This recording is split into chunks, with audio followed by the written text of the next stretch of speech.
Autoline Daily is brought to you by Siemens PLM Software, transforming the process of innovation. Here are today's top headlines. Finally, a bridge loan for GM and Chrysler. NHTSA says speeding is not a major cause of traffic fatalities, and the European Union says England can still measure distances in miles. Up next, we'll be back with the news behind the headlines.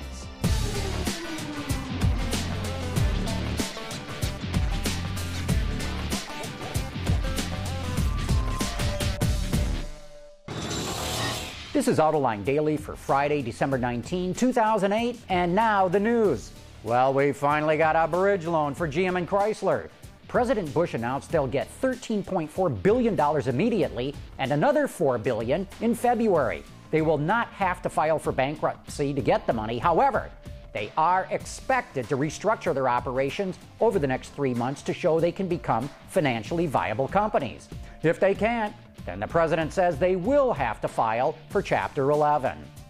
Look for creditors to have to agree to take mostly stock instead of cash for payment of debts that GM owes them. Look for GM to quickly close down the brands it's got to get rid of, Hummer, Saab, and Saturn, and be able to legally walk away from its franchise agreements with those dealers. And look for the UAW to have to give up its sub-benefits, half of its paid days off, and take stock instead of cash for the VEBA. Honda announced it's forming a joint venture with a company called GS-UASA to make lithium-ion batteries. The new, yet-to-be-named company will be established early next year, with GS-UASA owning 51% and Honda getting the rest. Autoblog is reporting that the European Parliament will allow Britain to continue using miles instead of kilometers. This will save the country from having to change road signs and speedometers from imperial measurements to kilometers, and I thought America was the only one that never went metric. The finalists for the North American Car and Truck of the Year awards are in. The Volkswagen Jetta TDI is the first diesel-powered car to make it to the finals, while the Hyundai Genesis is the first Korean-made car on the list. The bold and boxy Ford Flex is the third finalist. Vying for a Truck of the Year honors are the Dodge Ram, the Ford F-150, and the Mercedes-Benz ML320 Blue Tech. Apparently, speeding isn't as dangerous as everyone thinks. Autoblog's reporting NHTSA just released the results of a 2.5-year study that looked into what causes traffic accidents. The report shows that more crashes occur because of crossing the center line than from speeding. And when driver error was the cause of an accident, speeding came in last as the cause, tied with falling asleep at the wheel. Coming up next, a preview of what's on Autoline Detroit for this weekend, and we'll be back right after this. Siemens, transforming the process of innovation. On Autoline Detroit this weekend, I've got 3 different guests talking all about advanced technology, both in the car and used to design cars in the first place.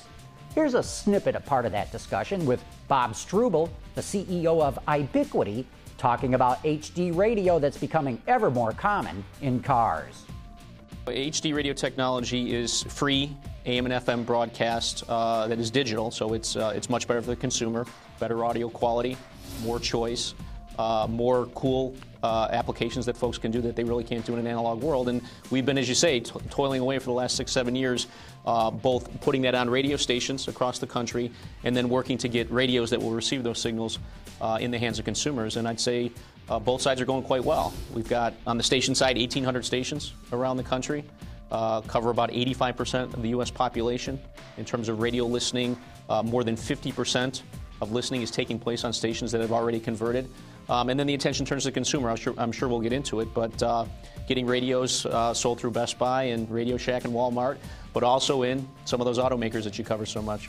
You'll be able to get more of that interview at AutolineDetroit.tv. But now it's time to answer this week's trivia question. Everyone who gets our daily newsletter is open to enter this contest, and this week's trivia question was, is William Clay Ford Jr. the son, the grandson, the great-grandson, or the great-great-grandson of the original Henry Ford? And the answer is, he's the great-grandson of Henry Ford. Once again, my crack team picked out a name at random of people who got the answer right.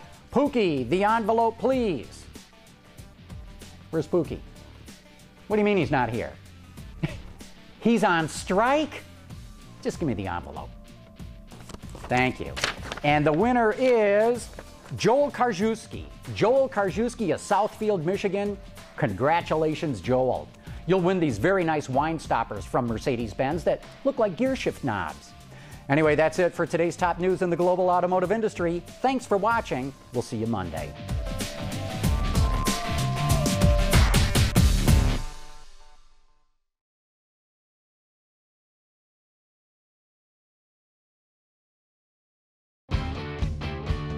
Visit our website for even more great content all week long.